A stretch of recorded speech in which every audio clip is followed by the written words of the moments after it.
মুক্তিযুদ্ধের পক্ষে আসছি। ব্যানারটা জননেত্রী শেখ হাসিনার পক্ষে থেকে।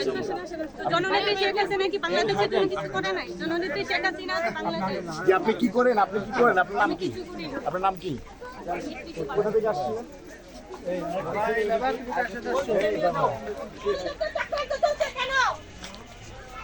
কেন? এটা তো বঙ্গবন্ধুর বাংলাদেশ। এটা জননেত্রী শেখ হাসিনার বাংলাদেশ। না, আমার কোনো প্রশ্ন নাই। আপনার নাম কি? নাম পরিচয় একটু বলেন। আমি নিজে নিয়ে যেতে হবে। আপনার কতজন আসছে? আমরা তিনজন আছি। না না, আমরা কোনো সংগঠনের সাথে যুক্ত না। আমরা হচ্ছে যে নেত্রীকে ভালোবাসি, বঙ্গবন্ধুকে ভালোবাসি, বঙ্গবন্ধু ভালোবাসার কারণে আসছি। আমি বঙ্গবন্ধুর একজন আদর্শ, আমি বঙ্গবন্ধুকে ছোটো থাকতে বঙ্গবন্ধুকে ভালোবাসি, বঙ্গবন্ধুকে আদর্শ বুকে ধারণ করে এই জন্য বঙ্গবন্ধু আজকে 26শে মার্চ। কেন ধরেছেন? আমি একজন আপনাকে কেন ধরেছে? স্বাধীন রাষ্ট্র, আমার কিন্তু স্বাধীনতা আছে। আমি একজন এই ফুল দেওয়ার জন্য আমি কিন্তু স্বাধীনতা রাষ্ট্রের ভিতরে কিন্তু আমি ফুল দিতে পারতেছি না। আমি ফুল দেওয়ার জন্য আসছি, আমাকে ওনারা আটক করছে। আপনার নাম পরিচয় বলেন। আমি রফিকুল ইসলাম দুর্জয়। কি করেন? কোথা থাকেন?